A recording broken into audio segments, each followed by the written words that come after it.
सर्व संच 1.1 मधील दुसरं एक सामायिक समीकरण सोडवा. एक सामायिक समीकरण सोडवा. तर आपल्याकडे पहिलं उदाहरण आहे 3a plus 5b is equal 26 आणि दुसरं आहे a plus 5b is equal 22. ठीक आहे. तर आपण सर्वप्रथम काय करूया, याला आपण समीकरण 1 नाव देऊया आणि याला आपण समीकरण 2. ठीक आहे, लक्ष द्या. सर्वप्रथम आपण काय करू, त्याला 3a plus 5b is equal 26. ठीक आहे, 3a plus 5b mean 3a plus 5b is equal 26. त्याला देऊ आपण समीकरण 1. लक्ष द्या, आपण काय करतोय, याला समीकरण 1 नाव देत आहे आणि हे जे दुसरं आहे काय ते a plus 5b is equal 22. याला आपण नाव देऊया समीकरण 2. ठीक आहे, याला आपण विधान 1 म्हणू शकतो किंवा विधान 2 म्हणू शकतो. पण इथे बघा सर्वप्रथम काय दिलं, 3a plus 5b is equal 26. 3a plus 5b is equal 26. तर याला आपण घेतलं समीकरण 1. a plus 5b is equal 22 समीकरण 2. लक्ष द्या, a plus 5b is equal 22 समीकरण 2. तर आपण काय करतोय आता समीकरण 1 आणि समीकरण 2. आता इथे बघा, इथे कोणतं पद कटताना तुम्हाला दिसतंय का, बघा इथे 5b इथे पण आहे आणि 5b इथे पण आहे, पण दोघांनाही साइन आहे म्हणजे चिन्ह आहे प्लसचे. ठीक आहे, दोन्ही धन असल्यामुळे आता याला कॅन्सल कसं करूया, तर कॅन्सल करण्याकरता आपण काय करू, समीकरण 1 आणि समीकरण 2 यांची काय करू, वजाबाकी करू. काय करतो आपण, वजाबाकी करतो. जर समीकरण 1 आणि समीकरण 2ची काय करतो आपण, वजाबाकी करतो. आणि इथे एक नियम असतो की जेव्हा आपण वजाबाकी करतो, जर सपोज आपण इथे वजाबाकी करतो म्हणजे वजा केलं तर काय होतं की जेही काही चिन्ह असेल ते चिन्ह बदलतात. लक्ष द्या, जेही काही चिन्ह असेल ते बदलतात. जसं धन असेल तर ऋण होतात आणि ऋण असेल तर धन. ठीक आहे, पुन्हा लक्ष द्या, समीकरण 1 आणि समीकरण 2 इथे आपण काय करतो, एक तर बेरीज करा किंवा वजाबाकी करा, पण इथे दोन्ही पद म्हणजे प्लस प्लस आहे म्हणजे धन आहे. दुसरी गोष्ट संख्या समान आहे. ठीक आहे, आणि आपल्याला कोणतेही एक समीकरण सोडवण्याकरता एक कोणतं तरी पद आपल्याला कॅन्सल करावं लागतं. ठीक आहे, तर इथे कसं आहे 3a प्लस a आणि 5b आणि 5b. ठीक आहे, तर आपण काय करतो 5 आणि 5b कॅन्सल होऊ शकतं का, नाही, कारण दोन्ही प्लस आहेत. त्यामुळे आपण काय करतो की समीकरण 1 आणि समीकरण 2 यांची काय करतो वजाबाकी. लक्ष द्या, समीकरण 1 आणि समीकरण 2 ची काय करू आपण वजाबाकी. जर वजाबाकी करतोय तर काय चिन्ह बदलते. इथे चिन्ह नाही आहे म्हणजे काय प्लस आहे, जिथे चिन्ह नाही याचा अर्थ प्लस आहे, तर प्लस म्हणून त्याला काय करू मायनस करूया. आणि जिथे म्हणजे जिथे प्लस आहे तिथे मायनस आणि जिथे मायनस आहे तिथे प्लस. इथे सगळीकडे प्लसच दिसतात. त्याला करू मायनस आहे, प्लस 5 तर -5 आणि इथे -22.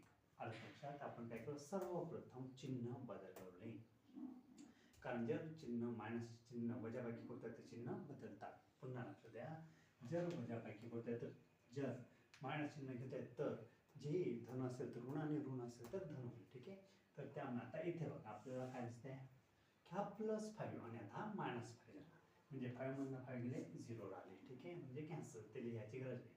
आता इथे 3a आणि इथे नथिंग मीन 1 पहा, इथे काही दिलं नाही म्हणजे 1 आहे.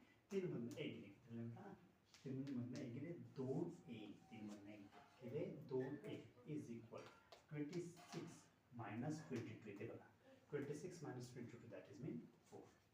26 मायनस 22 दॅट इज मीन 4. तर इथे काय 2a इज इक्वल 4. तर a बरोबर आपण काय होता a बरोबर इथे बघा 2 काय गुणाकार ते काय कर भागाकार. 2 काय कशात येतात गुणाकार. तर आपण काय करू ते भागाकार म्हणजे 4/2 म्हणजे a इज इक्वल 2 × 4 म्हणजे a ची किंमत झाली तुमची 2.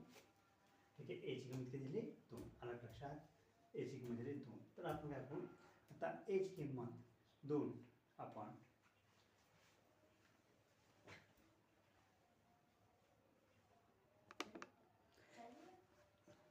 a बरोबर 2. ठीक आहे, a ची किंमत 2. तर आपण a बरोबर 2 आपण काय करतो समीकरण काय करतो, एक तर समीकरण 1 मध्ये लिहा किंवा समीकरण 2 मध्ये. ठीक आहे, समीकरण 1 किंवा समीकरण 2 मध्ये a बरोबर 2 ठेवू, a बरोबर 2 ठेवू. तर समीकरण 1 काय 3a प्लस 5b बरोबर 26 किंवा a plus 5b is equal 22.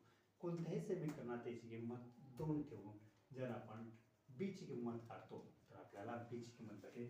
बघा आता जसं आपण समीकरण 2 मध्ये ठेवूया. ठीक आहे, समीकरण 2 मध्ये ए बरोबर 2 ठेवून, लक्ष द्या, समीकरण 2 मध्ये ए बरोबर 2 ठेवून, समीकरण 2 मध्ये ए बरोबर 2 ठेवून, तर समीकरण 2 काय, ए प्लस 5b इज इक्वल 22. आपण मायनस चिन्ह दिल्यानंतर काय चिन्ह बदलते ते नाही, तर आपलं समीकरण नॅचरल ओरिजिनल काय ए आणि बी, म्हणजे समीकरण 1 आणि समीकरण 2 त्यातला समीकरण 2 मध्ये ए बरोबर 2 ठेवून, लक्ष द्या. तर ए च्या जागी आपण काय करतोय 2 म्हणजे 2 plus 5b as it is and is equal 22. ठीक आहे. आता इथे बघा 2 कशात आहे, प्लस मध्ये, तिकडे काय मायनस मध्ये आहे, म्हणजे 5b as it is equal 22 minus 2.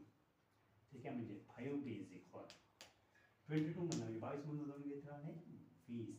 आता इथे बघा b हा 5 कशात आहे, गुणाकार, तर आपण काय करू, ते भागाकार, म्हणजे 20/5 किंवा 20/5 किंवा 20/5 म्हणजे 5 एका 5 5 चोक 20. तर b ची किंमत आहे तुमची 4.